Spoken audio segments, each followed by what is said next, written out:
in this edition of RPP News. A council walkout, a candidate meet and greet, and the Festival of Lights is back. Hello, I'm Catie Sharp. Welcome to the latest edition of RPP News, bringing you stories from across Frankston and the Mornington Peninsula. Somerville Highway Patrol were unimpressed this week by a video doing the rounds on social media. The video showed a man in the tray of a ute which was being driven in the Somerville area. He was holding long pieces of unsecured timber, and as the ute turned a corner, the timber slipped and the man nearly fell out onto the road. Irritating the police further was the fact that the driver of the ute was recording the incident on his phone, with his arm and phone clearly visible outside the window. The male driver was interviewed by police and hit with 3 penalty notices equating to $1,200 and the loss of 9 demerit points. He was also hit with the realisation that posting videos on social media can be seen by many people, including local police. Upset at this week's Mornington Peninsula Shire Council meeting led to a walkout by one councillor. Nepean Ward's Susan Bissinger put forward a motion to amend the Sorrento Coastal Marine Management Plan. The motion, which included a recommendation to remove a row of banksia trees for more car parks, related to a master plan which had not yet been presented to Council. Other councillors argued that it was fairer to first view the master plan, which had been worked on by officers and community members, before making changes. After lengthy debate, the motion was voted down and Councillor Bissinger abruptly left the meeting. Meanwhile, the Shire is hosting 2 community election forums, providing an opportunity to meet Nepean and Mornington candidates ahead of the Victorian election on the 26th of November.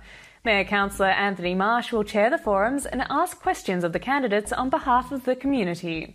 The Nepean Forum will be held at the Rosebud Memorial Hall on Thursday the 10th of November at 6:30 p.m. Speakers will include Greens candidate Esther Gleixner, Chris Brain for Labor, Liberal candidate Sam Groth, and Independents Chevelle Ainsley and Elizabeth Woolcock. The Mornington Forum will take place the following night on Friday the 11th at Mornington Park Pavilion. Speakers include Independent Dr Kate Lardner, Harry Sinclair for the Greens, Labor's Georgia Fowler, the Liberal Party's Chris Cruther and Paul Pettit of the Freedom Party. You can reserve a seat, submit a question or request the live stream link when you register at the Shire website. A video recording will be made available after the event for those who can't be there. A local lollipop lady has been recognised with the Supervisor of the Year award. School Crossings Victoria held an awards dinner last Friday in recognition of the wonderful job our lollipop people do. The top award for the region went to Maureen Wainwright from the Frankston City Council, who works outside John Paul College. Maureen was unfortunately unwell and unable to attend the awards evening, but her daughter Angela was proud to accept the award in her place. Congratulations to all 6 Frankston City Lollipop ladies and men who were nominated. Frankston's Christmas Festival of Lights is back for 2022. Head down to Davey and Young Streets on Saturday the 26th of November from 5 p.m. The free event is packed with live entertainment, Christmas music, activities for the kids, a Christmas parade and of course the chance to meet Santa. At the same time, Frankston Arts Centre will be hosting a free Bluey Christmas live interactive experience. You can find Christmas gifts at the Little Beauty Market, thrills and rides in Elf Alley, and Rudolph's Family Zone with rides for smaller family members. The evening finale is the lighting of the tree and a fireworks display. No bookings are required, just head on down to start the Christmas season in style. And there's a new public arts project that covers the entire peninsula. Front Beach, Back Beach is a unique road trip across 15 sites from Coolout Wetlands to Point Nepean. Experience film, sculpture, sound, performance and installation as leading Australian artists respond to different sites and stories which have shaped our peninsula. You can see local paragliders taken to the skies with custom-designed paragliding sails by contemporary artist Lisa Walp. Discover what's going on beneath sea level with Flinders artist Vera Merler as she brings the world of local marine animals to life. Or take a tour with a difference with an audio walking experience at Point Nepean National Park, created by artist Jeff Robinson. Presented in partnership with the Mornington Peninsula Regional Gallery and Deakin University's Public Art Commission, the project will be on until the end of November. For more information and to download the app, go to fbbb.com.au. After the break, we'll be back with this week's weather report.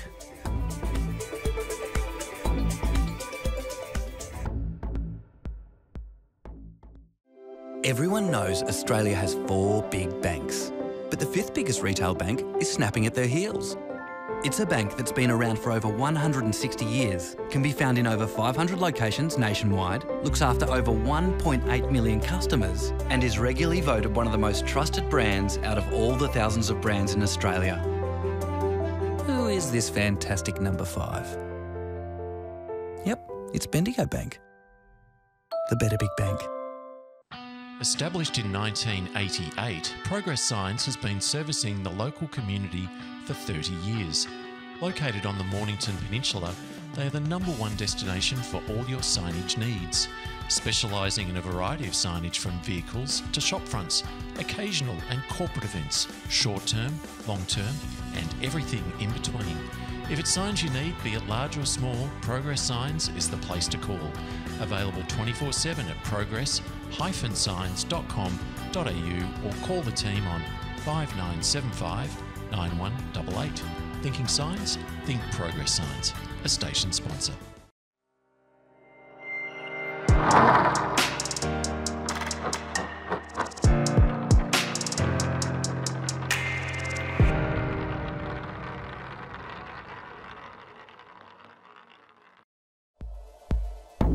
Welcome back. Let's turn to this week's weather. Today, Sunday the 6th of November, saw a mostly sunny day, bringing us a low of 11 and a high of 22. Monday brings us another mostly sunny day with a high of 23 and another low of 11. Tuesday sees the warm days continue with another mostly sunny day. However, there is a 30% chance of rain. We can expect a warm high of 26 and a low of 13. Wednesday sees some of that rain returning with a 40% chance of rain across the peninsula. However, the warm conditions persist with a low of 15 and a high of 25. Thursday brings us rain with possible thunder and lightning. We can expect a high of 21 and a low of 12. Friday sees the rain continuing with the possibility of minor flooding in low-lying areas. We should reach a high of 22 and a low of 9. And finally, Saturday brings us another wet, overcast day with a low of 10 and a high of 21. Let's now cross to our surf guru Muzz with this week's surf report. Hey, welcome back to this week's Mornington Peninsula Surf Report. It's Muzz here. Had waves pretty much all week, nothing 5-star, but there's been a couple of okay days. So you would have got surfs in Westport most of that long weekend. Swell's still hanging in there, so there is still waves around, although the onshore wind's around for a couple of days, but looks like Sunday it'll go offshore. There will be small waves in Westport still then, because the swell's still going to be a little solid. Then midway through next week, on Tuesday and Wednesday, it's going to go around to that northeast. And looks like we could be, with a bit of luck, back on the beaches, providing that water at Gunnery is worth surfing. At the moment it is putrid. Same with most of the bay beaches, even at Shoreham where I am now, where the creek comes out, the water's pretty putrid. So just be aware of that when you're going surfing. But the week in front, finally at the end of this rain, I hope today, tomorrow's the last day of that.